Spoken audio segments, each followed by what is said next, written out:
Skinning roe with a toe. It's all part of a Scottish roebuck stalking outing for a good cause.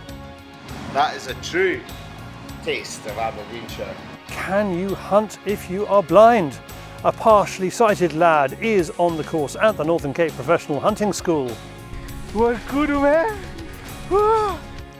The Welsh Government is giving up on songbirds and ground nesting birds. It's protecting the scavengers and predators. A farmer speaks out. We have to work together.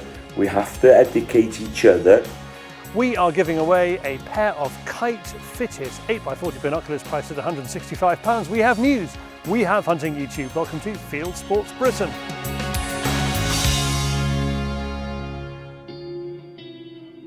The shooting and hunting world raises a huge amount of money for charity in lots of different ways.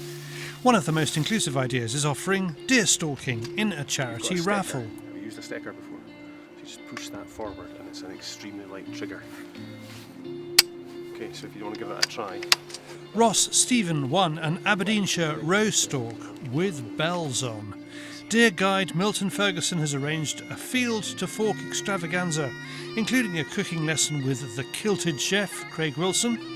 There are even some pipes thrown in. So we need to get you into the kitchen, maybe give you a few skills, tips and encouragement to make this iconic Scottish ingredient, something that you will remember for a long time.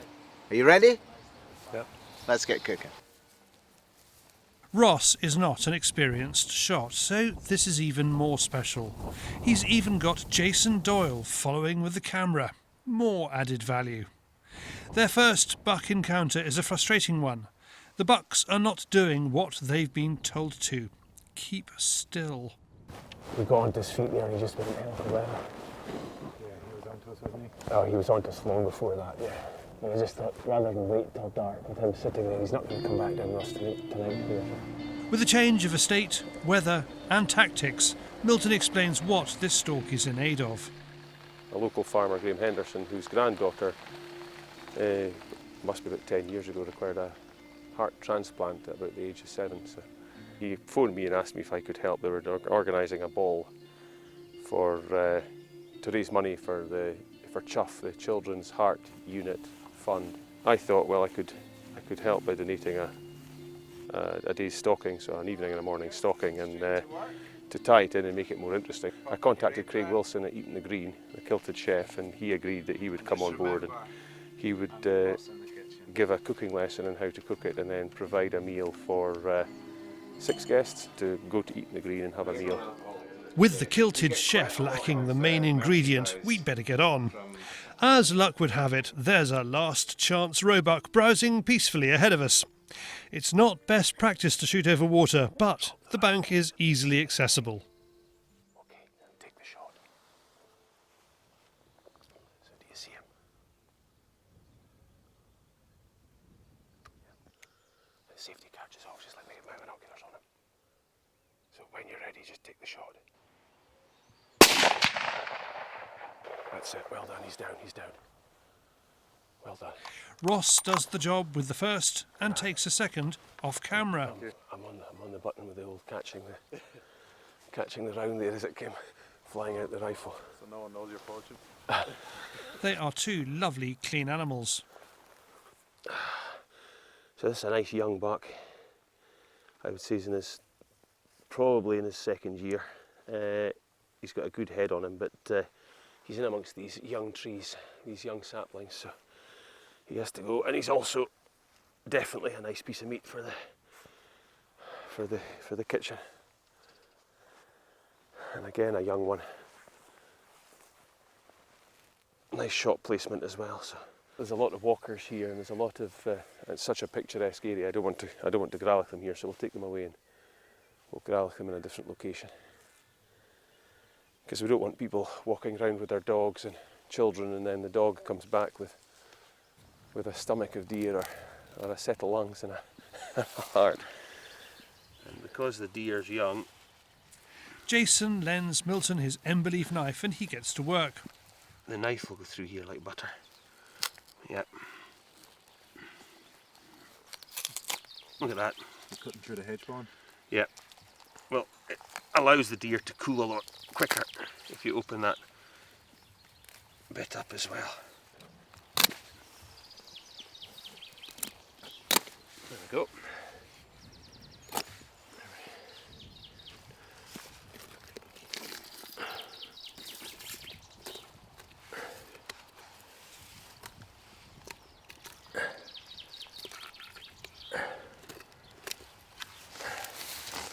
So the idea is that you seal off the esophagus and don't spill anything back in, which is basically what we've achieved here.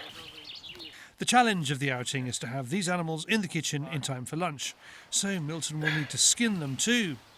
Milton has an idea to speed up the process. It's something he's seen on YouTube. It requires a Land Rover, a golf ball and some string. The skin to connect the golf ball.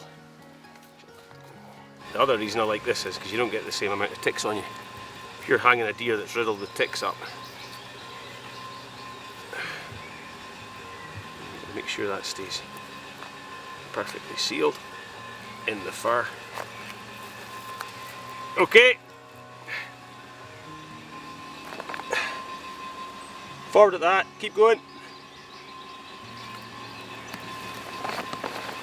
Slowly. Nah, stop. Okay.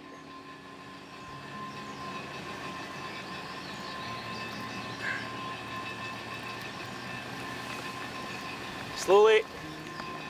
Nice and slow. Slow.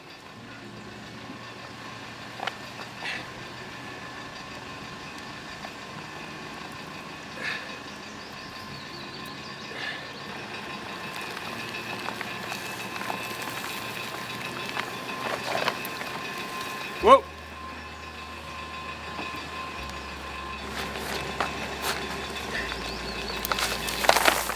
Slowly.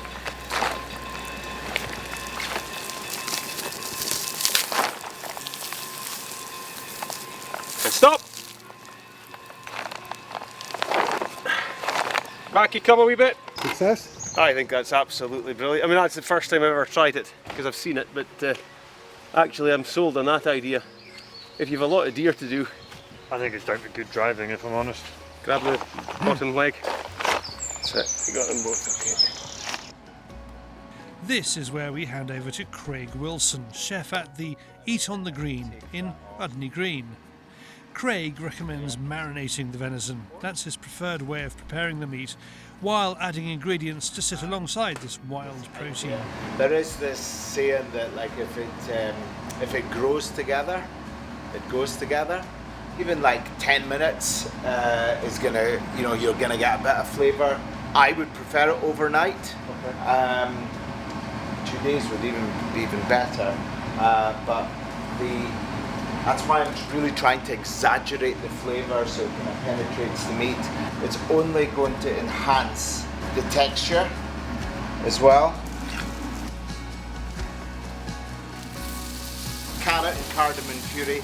We've got some microgreens, celeriac slaw.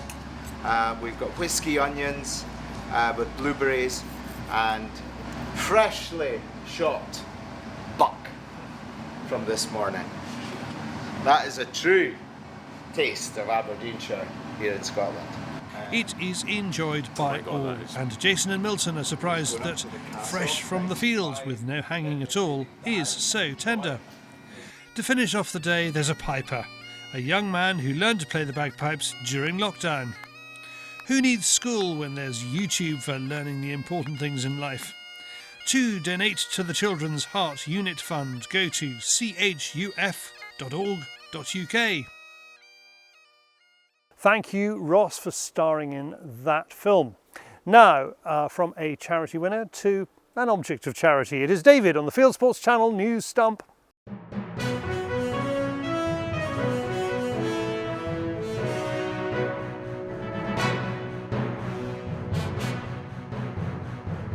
This is Fieldsports Channel News. A new digital system adds alerts to the medical records of shooters in England if they become unfit to hold firearms. The electronic marker system means GPs are alerted when there's a change in the medical state of a gun owner. It will also include people who make a new application for a licence. The changes can be physical or mental health, for example, the diagnosis of a neurological condition or substance abuse. Doctors can notify the police if they believe someone is not fit to continue holding a licence. It could take up to 5 years to add all gun owners to the system. The Countryside Alliance welcomed the announcement, which follows the mass shooting in Plymouth in 2021. The fact is that none of us want people who are suffering from serious mental health problems, for instance, to be in charge of firearms. That's a situation in life where that's not good for anyone, whether you're a gun owner or a member of the public. And so there's been some careful negotiations going on for many years about the confidentiality of tagging, so that only your GP can see that. The GP themselves doesn't have to make a judgment. They simply pass on the information that someone is suffering from a condition which may cause concern to the police, and the police can take a view on that. The DEFRA secretary has lined up alongside animal rights extremists. George Eustace supports a new attempt to ban animal trophies. He's been speaking up for a private member's bill to ban their import. Tory MP Henry Smith introduced the proposed legislation after the government dropped its own plans. The proposals for introducing a ban were in the Queen's speech in 2019 and the Conservative manifesto.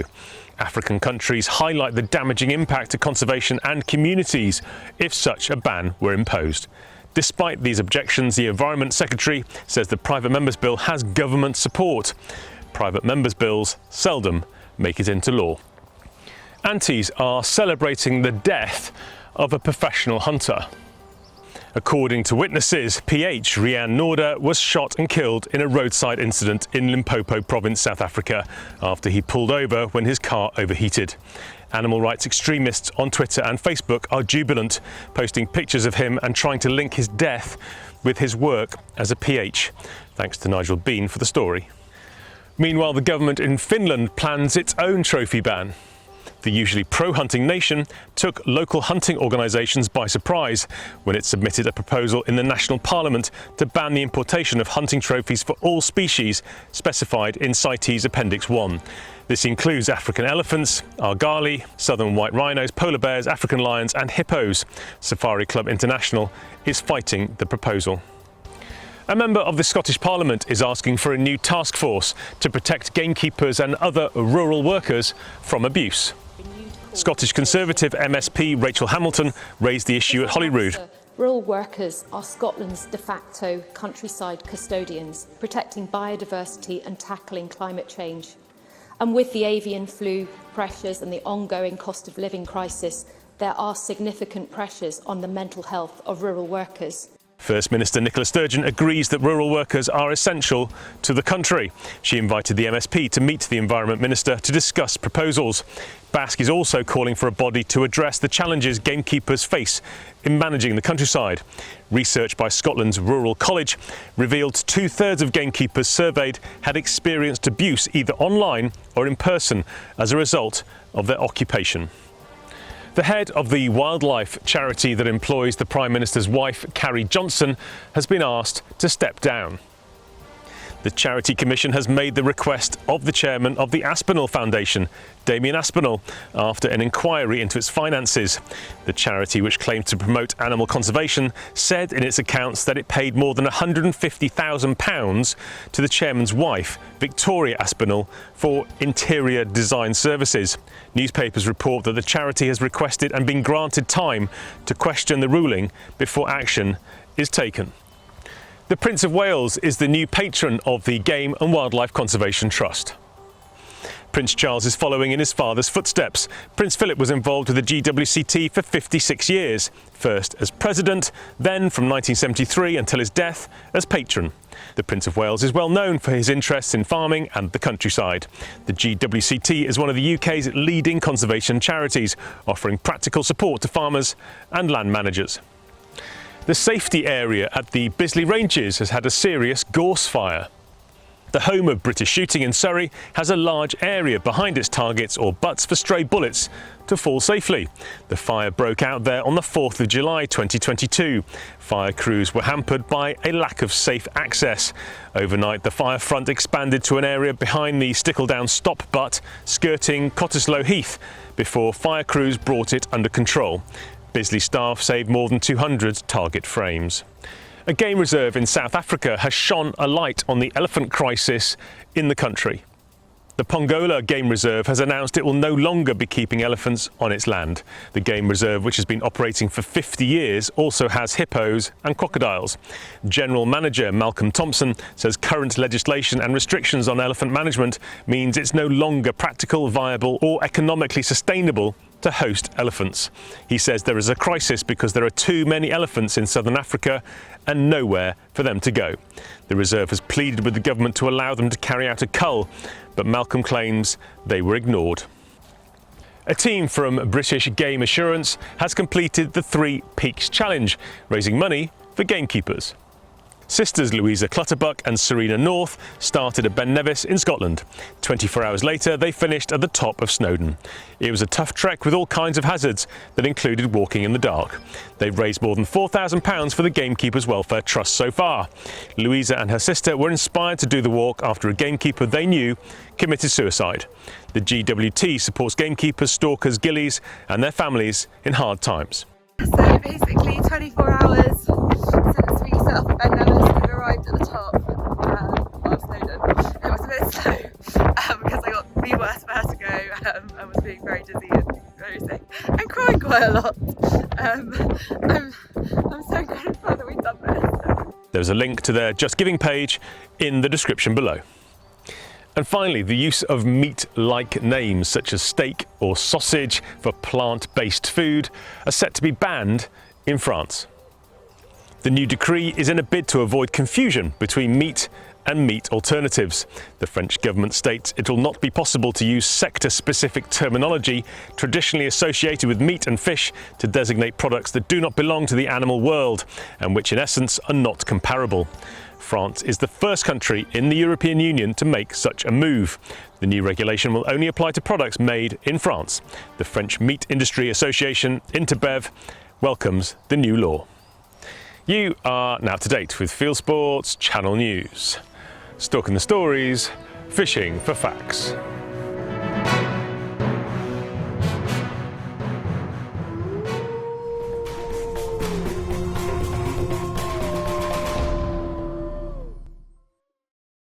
Thank you, David. Now, the lovely thing about shooting sports is that everyone is more or less equal. Men, women, the elderly, abled and disabled.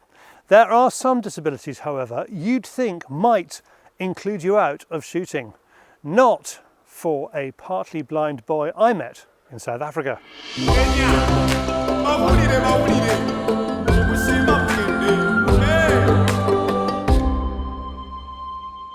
Malik Easy is one of the kids in the 2022 intake at the Northern Cape Professional Hunting School.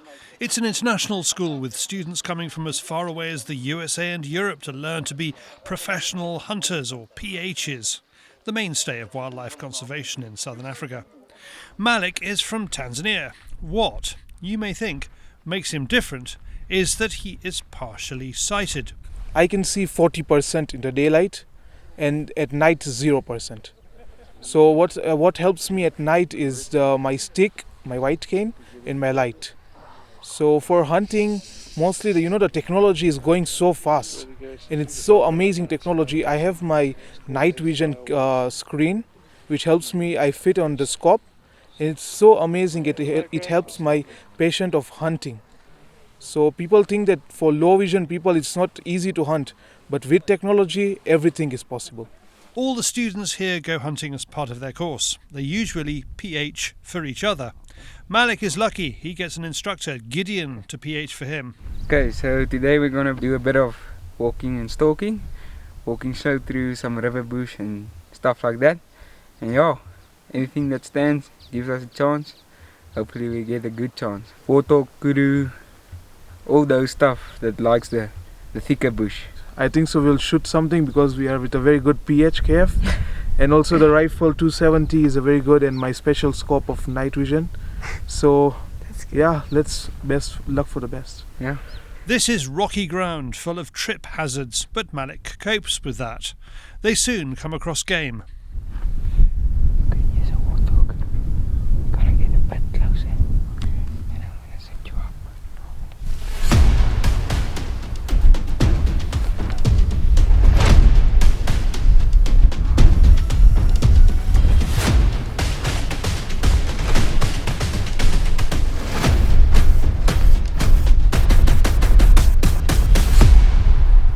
Unfortunately, the wind turned and they smelled us, and we were on the sticks, and when they smelled us, they took off.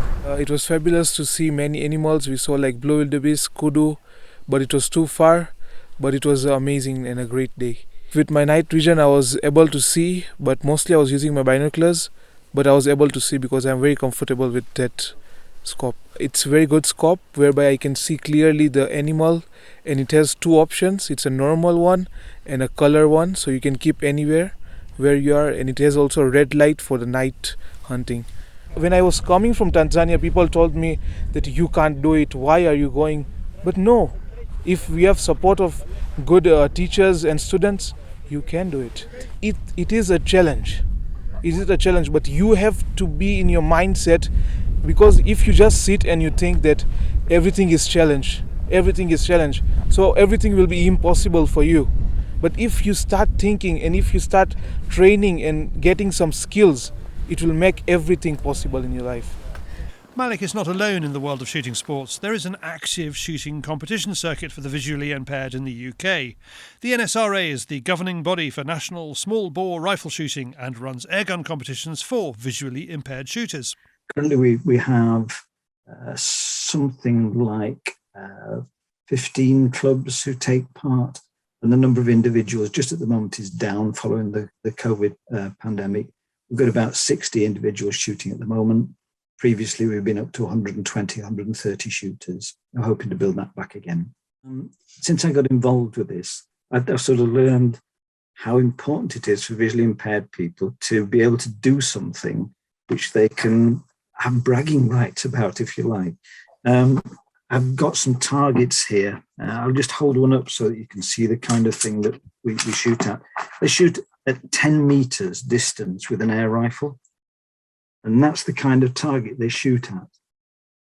It's an air pistol target, and you'll see this hole in the middle is a 10, and the one here is a 7. I'm a fully sighted shooter, and I can perhaps do a little bit better than that because I've practiced an awful lot. But for somebody who's completely visually impaired, to be able to take that home or show to the mates and say, beat that, it's the look on the face. You take them and give them a card and run the finger over it and say, well, there's the 10 ring, and that's where you put the pellet. It's that look, that sense of achievement, and really being able to show something physically that I can do that. Back in Africa, Gideon has a new animal in mind for his client. I was thinking in this area maybe we can get a kudu. So yeah, we will look for kudu. He's in luck. They spot a small herd out on the grassland. The animals are wary and on edge. Malik is not going to have long to compose the shot. The good news is that they don't know which way danger lies. There's something behind them that's more frightening to them than what may lie in front of them. Malik and Gideon move into position, and Gideon sets up Malik's rifle. Suddenly the herd moves towards Malik. He carefully identifies his animal and stays on it. When that animal stops, Gideon tells him to shoot. Okay. Got it. Okay. He drops it. Congratulations again. What kudu, man. Whoa. Thank you. Nice movie, bit of blood. Thank you. First South African animal. First South African animal and first big animal. I've never ever shoot a kudu. He calls up the Baki to come and take the animal away to be butchered and sold to a local game dealer. Koti.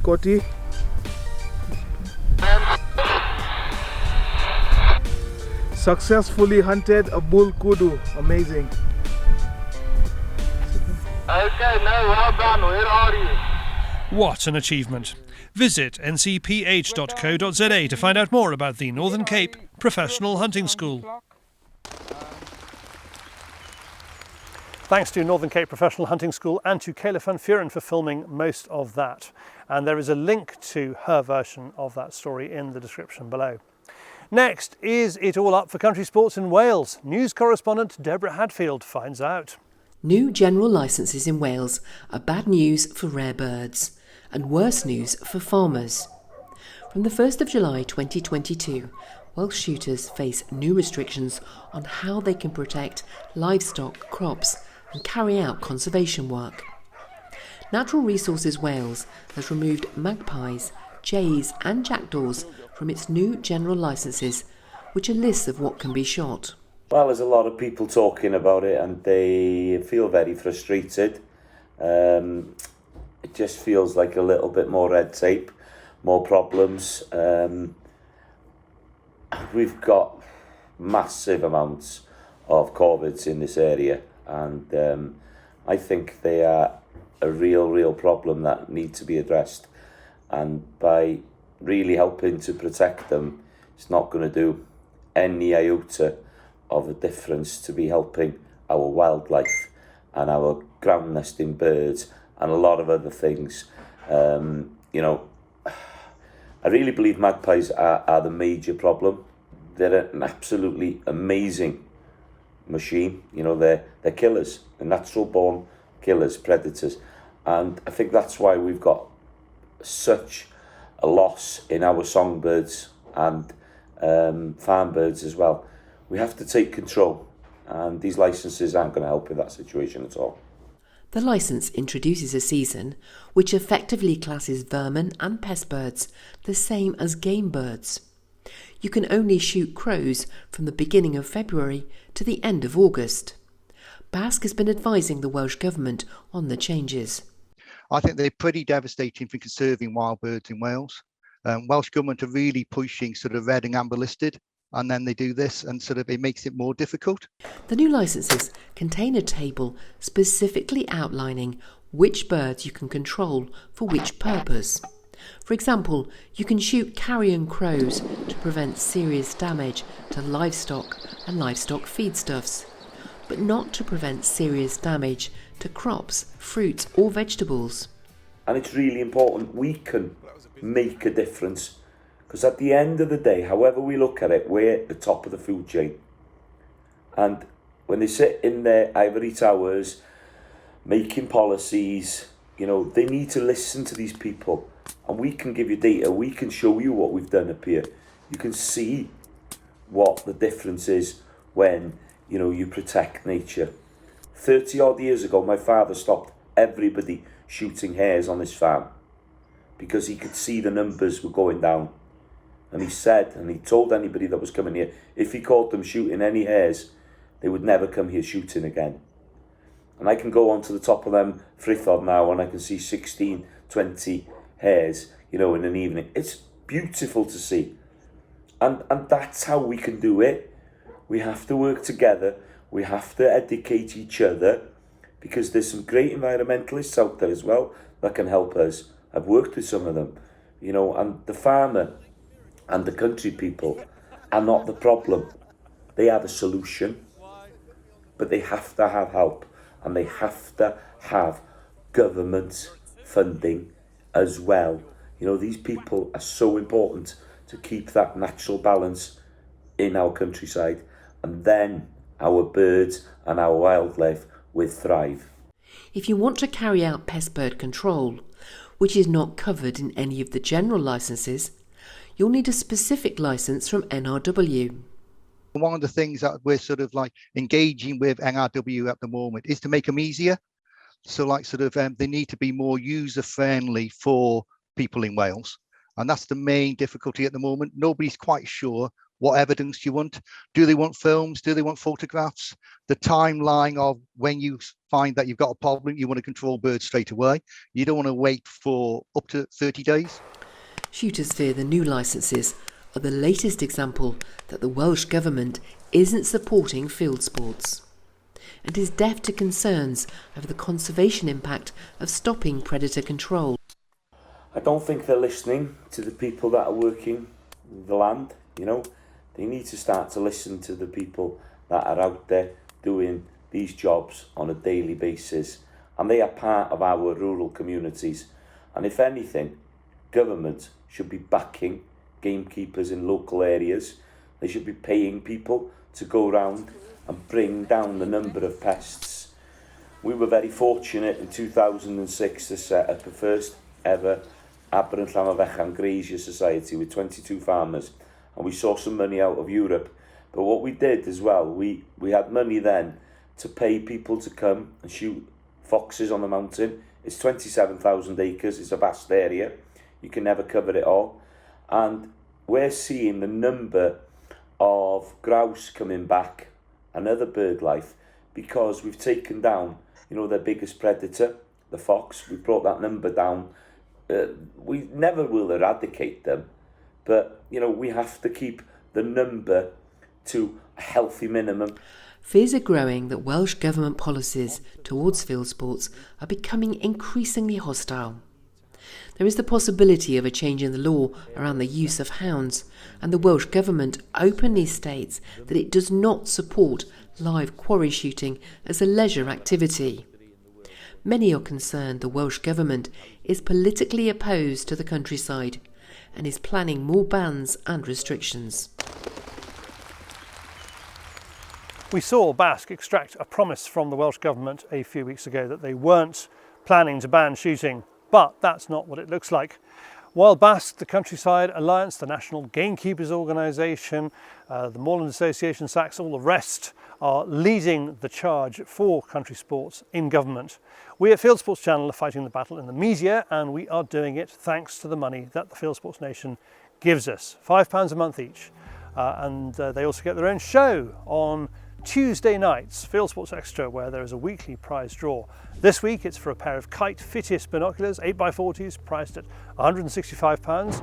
You can join them and enter the draw to win those binos and around £100 worth of kit every week. Follow the fieldsportschannel.tv/membership link in the description below. Now from Africa to the wider world of hunting and shooting on YouTube, brought to you by James Marchington. It is Hunting YouTube.